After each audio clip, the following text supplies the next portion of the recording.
Welcome to doctor Maithili's music therapy channel. இன்றைய பதிவிலையும் tips to empower your child என்ற தலைப்பில் சில செய்திகளை நம்ம பகிர்ந்துக்கலாம். சில பதிவுகளுக்கு முன்னாடி பார்த்தோம், பிள்ளைங்களுக்கு அவங்களுக்கு தேவையான எல்லா செய்திகளையும் பவரிங் த சைல்டு அப்படின்னு சொன்னால் எல்லா இன்ஃப்ளூயன்ஸும் அவங்களுக்கு இருக்கணும்.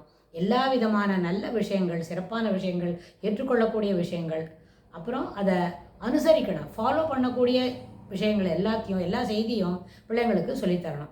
அந்த சொல்லித்தரக்கூடிய செய்திகள் அவங்களுடைய பர்சனல் டெவலப்மெண்ட்டுக்கும் பர்சனாலிட்டி மோல்டுக்கும் அது பயனாகணும் அப்படின்னு கூட நம்ம பார்த்தோம். அப்போது எல்லாமே ஒரு டைம் பர்சானிஃபிகேஷன். கடவுளுக்கு என்ன ஒரு பேர்? டைம் பர்சானிஃபிகேஷன் அப்படின்னு பேர். ஏன்னா காலம் எதையும் மாற்றித்தரும். காலத்தினால் மாற்ற முடியாதது எதுவுமே இல்லை. சிலது சீக்கிரமாக உடனே மாறிடும், சிலது கொஞ்சம் லேட்டாகும், சிலது இன்னும் கொஞ்சம் தாண்டி வேலை செய்யும். ஸோ இது அத்தனையுமே இதில் நம்ம எதிர்பார்க்கக்கூடிய விஷயங்கள் தான்.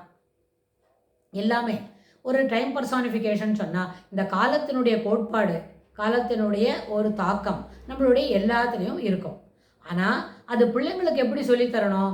டைம் இஸ் டைம் மேனேஜ்மெண்ட் அப்படின்ற ஒரு வார்த்தையை நம்ம பிள்ளைங்களுக்கு சொல்லிக் கொடுக்கணும். அப்படின்னு சொன்னால் அதனால டைம் ஒரு குறிப்பிட்ட நேரத்துக்குள்ளே இதெல்லாம் செய்யணும் அப்படின்னு நம்ம சொல்லிக் கொடுத்தா அதுக்குள்ளே அதை செய்ய முடிக்க தெரியணும்.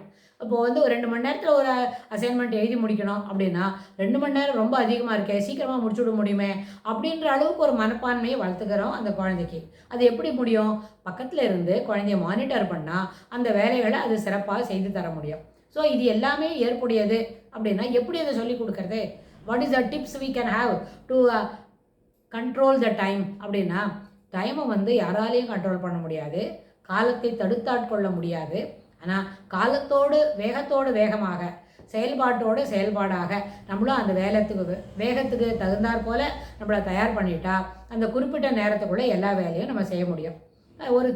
நம்மளுக்கு தினமே தெரியும், டெய்லி ருட்டீனில் ஒரு காலையில் 6 மணிக்கு எழும்புறோம்னு சொன்னால் 8 மணிக்கு ஸ்கூல் போகிறதுக்குள்ளே நிறைய வேலைகளை செய்யணும்.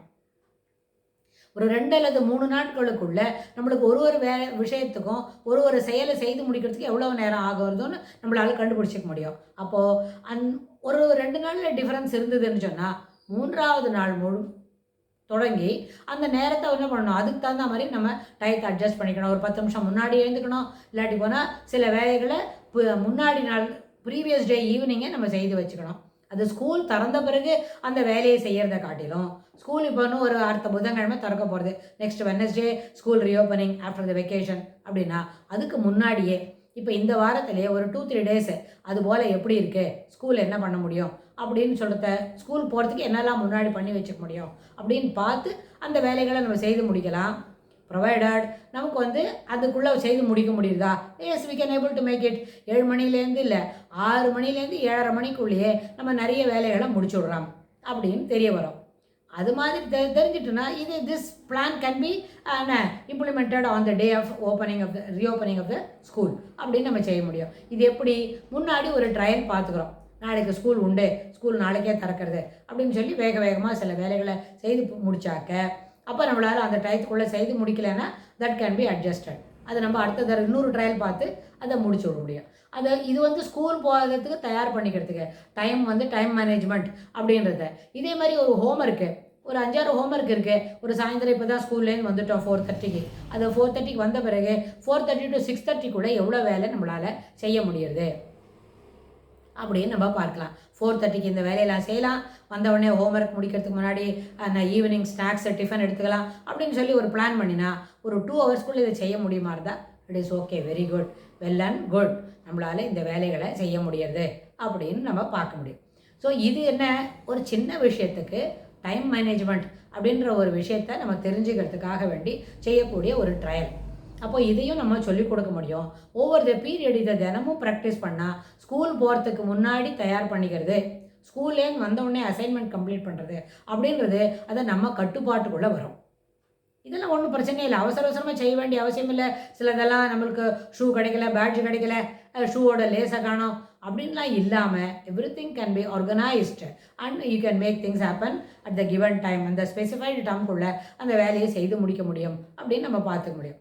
இதுக்கு சின்ன பிள்ளைங்க அவங்களே அவங்க வேலைகளை ஆர்கனைஸ் பண்ணிக்கிட்டாலும் சரி, நம்ம பெரியவங்க வீட்டில் இருக்கிறவங்க தாத்தாவோ பாட்டியோ இல்லை அப்பா அம்மாவோ யாராவது அந்த ஷூ சாக்ஸ்க்கெலாம் எடுத்து வச்சோமான that itself will be of good use. அதை நம்ம நல்ல அளவில் குழந்தைகளுக்கு அது ஒரு முன்மாதிரியாக இருக்கும்.